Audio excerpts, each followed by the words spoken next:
गरुड़ जी बोले, हे केशव, आप दश गात्र की विधि के संबंध में बताइए। इसके करने से कौन सा पुण्य प्राप्त होता है और पुत्र के अभाव में इसको किसे करना चाहिए। श्री भगवान बोले, हे तारक्ष्य, अब मैं दश गात्र विधि को तुमसे कहता हूँ, जिसको करने से सतपुत्र पितृ ऋण से मुक्त हो जाता है। पुत्र पिता के मरने पर शोक का परित्याग करके धैर्य धारण करके सात्विक भाव से समन्वित होकर पिता का पिंडदान आदि कर्म करे। उसे अश्रुपात नहीं करना चाहिए, क्योंकि बांधवों के द्वारा किए गए अश्रुपात और श्लेष्मपात को विवश होकर पिता रूपी प्रेत पान करता है। इसलिए इस समय निरर्थक शोक करते नहीं रहना चाहिए, शोक नहीं करना चाहिए। यदि मनुष्य हजारों वर्ष रात दिन शोक करता रहे तो भी मृतक प्राणी कहीं भी दिखाई नहीं पड़ सकता। जिसकी उत्पत्ति हुई है उसकी मृत्यु सुनिश्चित है, और जिसकी मृत्यु हुई है उसका जन्म भी निश्चित है। इसलिए बुद्धिमान को इस आवश्यम भावी जन्म मृत्यु के विषय में शोक नहीं करना चाहिए। ऐसा कोई दैवी अथवा मानवीय उपाय नहीं है जिसके द्वारा मृत्यु को प्राप्त हुआ व्यक्ति पुनः वापिस आ सके। आवश्यम भावी भावों का प्रतिकार यदि संभव होता तो नल, राम और युधिष्ठिर महाराज आदि दुख न प्राप्त करते। इस जगत में सदा के लिए किसी का किसी भी व्यक्ति के साथ रहना संभव नहीं है। जब अपने शरीर के साथ भी जीवात्मा का सार्वकालिक संबंध संभव नहीं है तो फिर अन्य जनों के आत्यंतिक सहवास की तो बात ही क्या की जाए। जिस प्रकार कोई पथिक छाया का आश्रय लेकर विश्राम करता है और विश्राम करके पुनः चला जाता है, उसी प्रकार प्राणी का संसार में परस्पर मिलना जुलना होता है। पुनः प्रारब्ध कर्मों को भोग कर वह अपने गंतव्य को चला जाता है। प्रातः काल जो भोजन बनाया जाता है वह सायंकाल नष्ट हो जाता है। ऐसे नष्ट होने वाले अन्न के रस से पुष्ट होने वाले शरीर की नित्यता की कथा क्या कही जाए। पितृमरण से होने वाले दुख के लिए यह पूर्वोक्त विचार औसत रूप है। अतः इसका सम्यक चिंतन करके अज्ञान से होने वाले शोक का परित्याग कर पुत्र को अपने पिता की क्रिया करनी चाहिए। पुत्र के अभाव में पत्नी को और पत्नी के अभाव में सगे भाई को तथा सगे भाई के अभाव में ब्राह्मण की क्रिया उसके शिष्य को अथवा किसी सपिंडी व्यक्ति को करनी चाहिए। हे गरुड़, पुत्रहीन व्यक्ति के मरने पर उसके बड़े अथवा छोटे भाई के पुत्रों या पौत्रों के द्वारा दश गात्र आदि कार्य कराने चाहिए। एक पिता से उत्पन्न होने वाले भाइयों में यदि एक भी पुत्रवान हो तो उसी पुत्र से सभी भाई पुत्रवान हो जाते हैं, ऐसा मनु महाराज ने कहा है। यदि एक पुरुष की बहुत सी पत्नियों में कोई एक पुत्रवती हो जाए तो उस एक ही पुत्री से वे सभी पुत्रवती कहलाती हैं। सभी भाई पुत्रहीन हो तो उनका मित्र पिंडदान करे, अथवा सभी के अभाव में पुरोहित को ही क्रिया करनी चाहिए। क्रिया का लोप कदापि नहीं होना चाहिए। यदि कोई स्त्री अथवा पुरुष अपने इष्ट मित्र की और्ध्वदैहिक क्रिया करता है तो अनाथ प्रेत का संस्कार करने से उसे कोटि यज्ञ का फल प्राप्त होता है।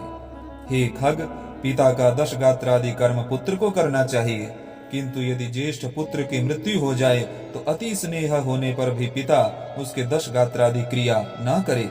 बहुत से पुत्रों के रहने पर भी दश गात्र, सपिंडन तथा अन्य षोडश श्राद्ध एक ही पुत्र को करना चाहिए।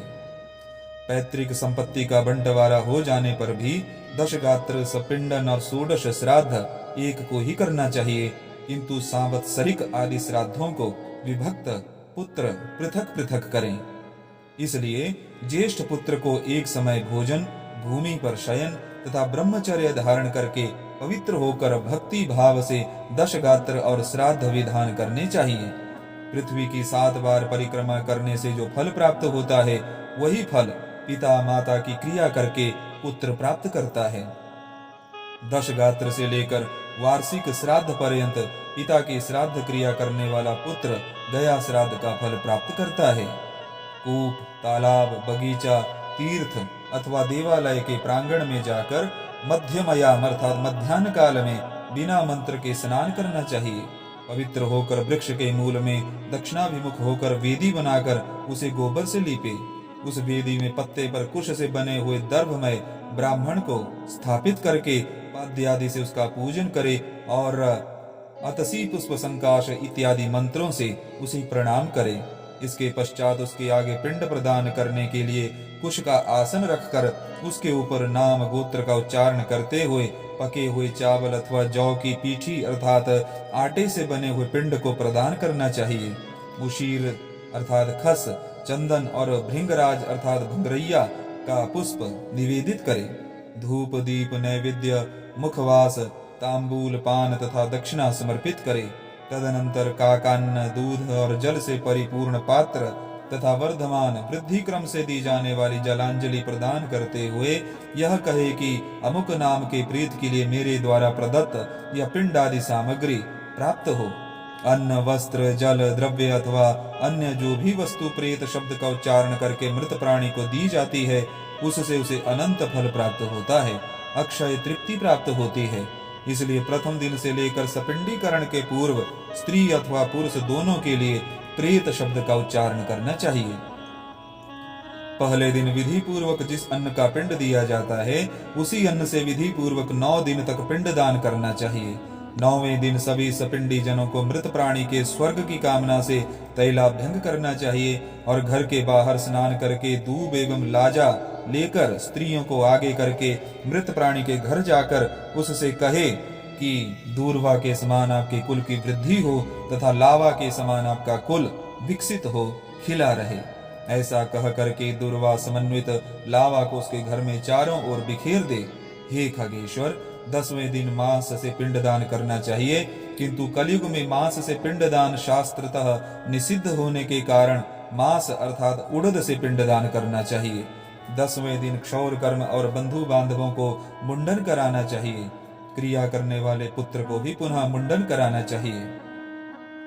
10 दिन तक एक ब्राह्मण को प्रतिदिन मिष्ठान्न भोजन कराना चाहिए और हाथ जोड़कर भगवान विष्णु का ध्यान करके प्रेत की मुक्ति के लिए इस प्रकार प्रार्थना करनी चाहिए। अतसी के फूल के समान कांति वाले पीत वस्त्र धारण करने वाले अच्युत भगवान गोविंद को जो प्रणाम करते हैं उन्हें कोई भय नहीं होता। हे आदि अंत से रहित शंख चक्र और गदा धारण करने वाले अविनाशी तथा कमल के समान नेत्र वाले देव विष्णु, आप प्रेत को मोक्ष प्रदान करने वाले हों। इस प्रकार प्रतिदिन श्राद्ध के अंत में यह प्रार्थना मंत्र पढ़ना चाहिए। तदनंतर स्नान करके घर जाकर गोग्रास देने के उपरांत भोजन करना चाहिए। इस प्रकार गरुड़ पुराण में सारोद्धार में 10 गात्र विधि निरूपण नाम का 11वां अध्याय पूर्ण हुआ। जय श्री हरि।